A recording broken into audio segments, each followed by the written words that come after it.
প্রত্যেকটা সিনেমা যেটাই করছি না কেন সেই সিনেমা থেকে নতুন কোনো কিছু পাওয়া যাচ্ছে কিনা, আমি আমার কাজটা সঠিকভাবে করতে পারছি কিনা, আপনাদের ভালো লাগছে কিনা, ইমোশনালি অ্যাটাচ করতে পারছি কিনা, আমার টিমের পারফরমেন্সটা কেমন, আমার কো আর্টিস্টদের পারফরমেন্সটা কেমন, গল্পটা নতুন কিছু দিতে পেরেছে কিনা। তো আমার কাছে আসলে এই ব্যাপারগুলো খুব ইম্পর্ট্যান্ট। এবং প্রিয় মালতীতে এবং আজকে সাবা তো রিলিজ হয়ে গেল, আমরা এই চেষ্টাতেই ছিলাম যে এমন একটা ইমোশনাল এক্সপিরিয়েন্স দিব যেটার সাথে সবাই কানেক্ট করতে পারবে। কারণ আমাদের সবার বাসায় আসলে বাবা এবং মা আছেন, অনেকের আসলে নেই। তো এই ফিলিংটার মধ্যে দিয়ে সবাই গিয়েছে এবং সাবা যেই জার্নির মধ্যে দিয়ে গিয়েছে, হয়তো বা কেউ যাচ্ছে কিংবা যাবে।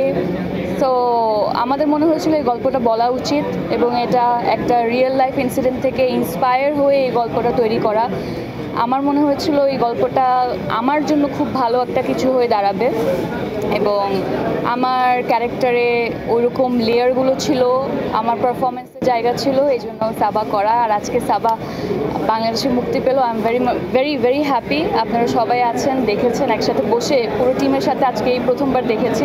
I am very happy. আর আপনাদের সবাইকে অনেক ধন্যবাদ আসার জন্য। এলএমই সার্টিফাইড বিশ্বসেরা কপারে তৈরি ওয়ালটন কেবলস, যা আপনার স্থাপনাকে রাখবে সব সময় নিরাপদ। এটা আপনারা বলবেন। আর আমার কাছে মনে হয় কে কাকে ছাড়িয়ে গেল এটার থেকে ইম্পর্ট্যান্ট হচ্ছে আমি নিজেকে ছাড়িয়ে যেতে পেরেছি কিনা। সো এখানে কোনো কম্পিটিশন না, নিজের ফিল্মের সাথে নিজে কিভাবে কম্পিটিশন করে।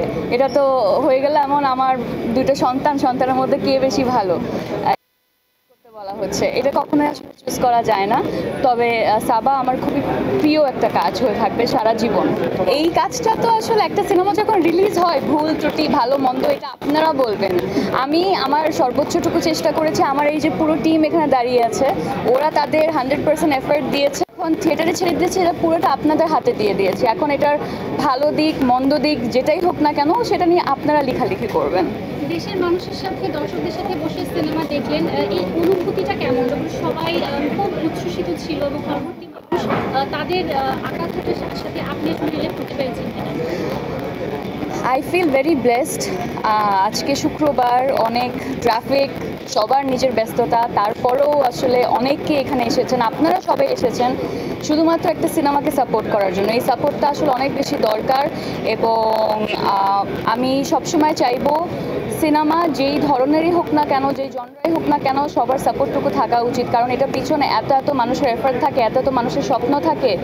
তো আপনাদেরকে আমি বলবো সাবাকে যাতে একটা চান্স দেওয়া হয়। আপনাদের যদি ভালো লেগে থাকে সেটা নিয়ে আপনারা বলবেন, যদি ভালো করার আরও কোনো জায়গা থেকে থাকে সেটা আমাদেরকে জানাবেন।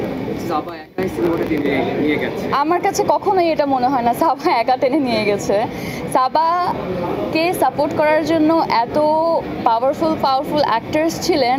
সাবা যদি ওখানে একা থাকতো তাহলে আসলে এই সিনেমা একেবারেই হতো না।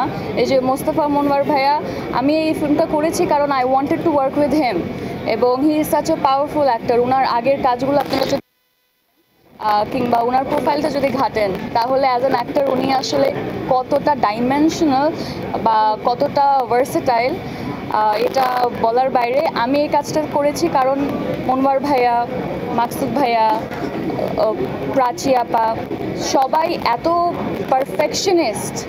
আমি যদি আসলে এই কাজে কোনোভাবে কিছু একটা শিখতে পারি, এটা আমার জন্য একটা বাড়তি পাওয়া।